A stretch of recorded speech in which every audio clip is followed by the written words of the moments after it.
Friends and family, a warm welcome to you all. I hope that you are having a fantastic day. Today we're preparing acheke, a West African dish mainly from Ivory Coast, and it's made with cassava, also known as yucca. I'm excited to share with you how easy it is to make acheke, so let's begin, friends. All right, my beautiful people. So I took a shortcut. Yes, I got myself a packet of frozen cassava, the Goya brand. Easy to work with because it's already peeled. So I take one and I open it up like this. See how easy it is? It's so easy when it's frozen and thawed. So just open it up and remove the core, which is woody and inedible.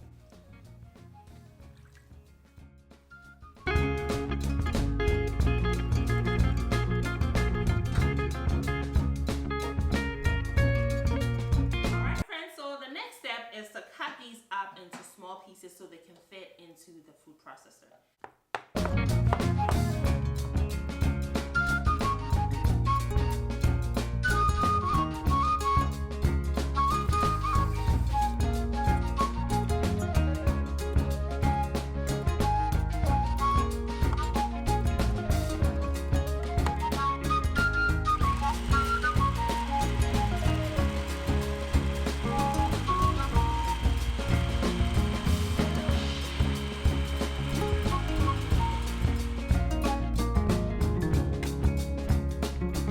So, beautiful people, let's quickly talk about the original way of making acheke, which involves the use of the fresh cassava.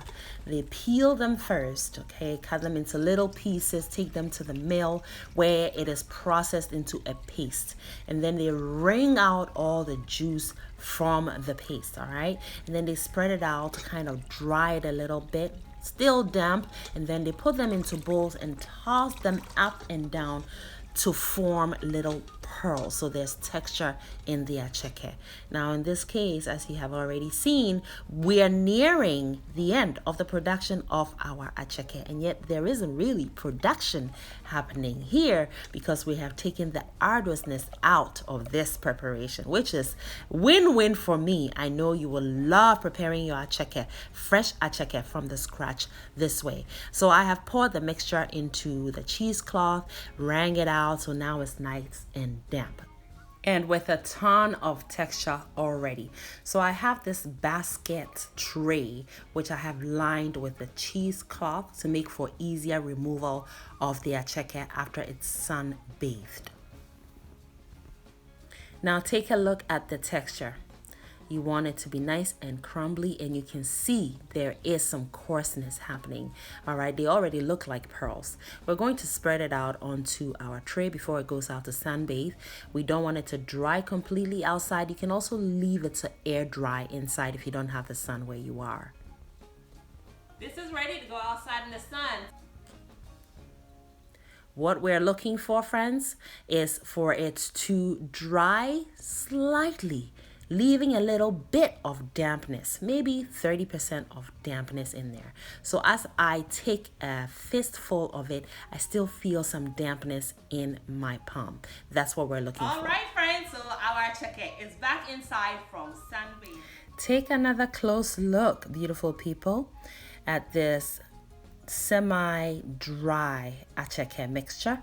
You can see there's a lot of coarseness, but then another thing that also happens while it air dries out in the sun or at room temperature is these clumps that form right there. We need to break those up before we steam them. Otherwise, there will be way too much clumped up acheke steamed together. And I just used my basket-like tray, and I rub the acheke between my palm and the basket, and I have a bowl underneath it to receive the broken down acheke mixture. And this is the texture we actually want. Not too smooth and certainly not too coarse. Time has come to steam the acheke, so it is edible. And I have a bamboo steamer that I'm going to be using, and I have lined it with parchment paper, so the steam can still go through it without losing the acheke into the boiling water. I cook the acheke in batches because you want to have a thin layer of acheke in your bamboo steamer. Now you can use a regular stainless steel steamer. Any kind of steamer you have will work for this. You just really need a barrier between the acheke mixture and the hose through your steamer. Otherwise you'll lose the acheke into the boiling water. And the barrier can be a parchment paper or cheesecloth. This is 20 minutes of steaming time. I go in and stir it up a little bit. Although I am advising you that you cook it in batches with a thin layer of acheke mixture at a time, I did not really follow my advice. I put too much of it in there, so I had to go back in there and stir it up, loosen it up a little bit to force that steam to go through the entire mixture to the lid of the steamer, so everything gets cooked evenly. In the meantime, I have been marinating this sea bass with my green chili sauce. My green chili sauce is a lifesaver. It's actually a green chili oil because I use oil in cooking it. It serves well as a marinade in this case. For example, it is also great as a dip. So my sea bass is going to oven grill for 25 minutes. And the acheke is almost done cooking. So in the meantime, I'm going to be preparing a dressing for the acheke. I have these dry red chili flakes, some shallot onions, scallions, Serrano chili, and some cilantro. You can substitute the cilantro with parsley. I'm going to finely mince my shallot onions.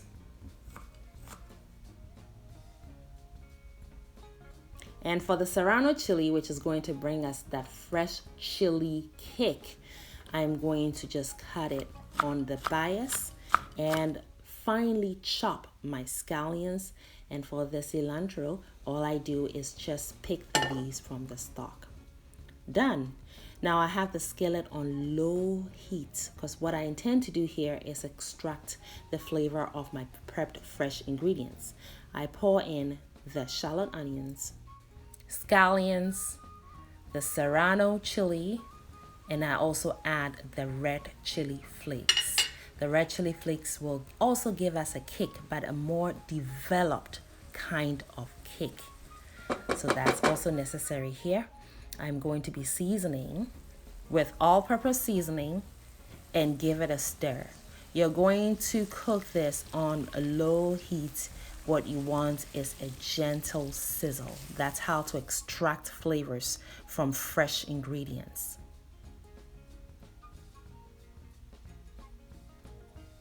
The acheke is almost done. I needed to go in and hydrate the mixture slightly with a few sprinkles of water. So what you want is for the acheke mixture to turn from white to translucent. That's how you know it is cooked all the way completely through. Okay, we are about 30 minutes into the steaming. This is the second batch, by the way. It's done. Pour it into your bowl because I'm going to dress it. You can serve this just like that, plain. But we don't do plain things here in the Nabis kitchen. You all already know. If you're new to the channel, a warm welcome to you. Thank you so much for joining us today and sharing your precious time with us. Yes, this is how we do things here. Like I said, warm welcome to you. Please be sure to subscribe before you leave. Turn your notifications on. You don't want to miss the action that happens here. Our mixture is done, so I'm going to pour that in. This will serve as a way to give our acheke some spicy kick and also season it because we haven't seasoned the acheke at all just yet. So now we're going to stir this mixture in beautifully and just look. Isn't it lovely? I say it is. I say it's really beautiful, very stunning. And you see those little specks of the red chili flakes, and that kick it gives you is wonderful. Pour it into your serving bowl, and let me tell you something. You are ready to dig in. It's almost chop time, friends. Be patient. All right, and our fish is also done, so perfect timing. Nice and warm. Take it and place it onto your platter and dig in. Friends, I always enjoy enjoy myself in my kitchen. And I hope that you are also doing the same, replicating these recipes. I always encourage you to add your own little tweak and twist, make it your own. I always say that.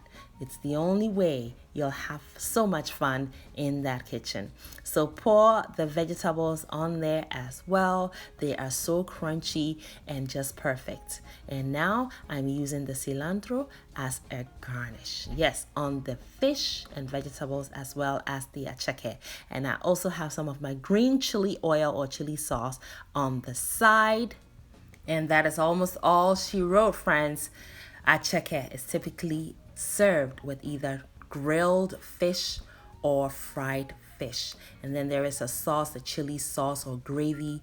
And of course, your vegetables, you always need that, right? Brings that crunch and color. It makes it all worth the while. Look at this acheke. It was delicious, friends.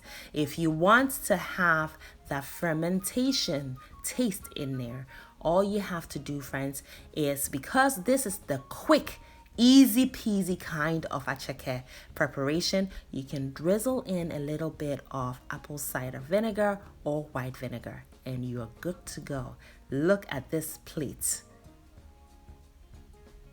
Yes, you are worth it. I hope you try this recipe. I hope that you learned something here. I hope you enjoyed yourself. And if you did, please show me that by giving me a thumb up. If you're not subscribed to the channel, please make sure you do. Click on your bell as well because you do not want to miss the videos we post on this channel. Thanks so much for joining us today. Make it a great day always, friends and family, beautiful people, and have fun, especially in that kitchen. And you all know it is chop time.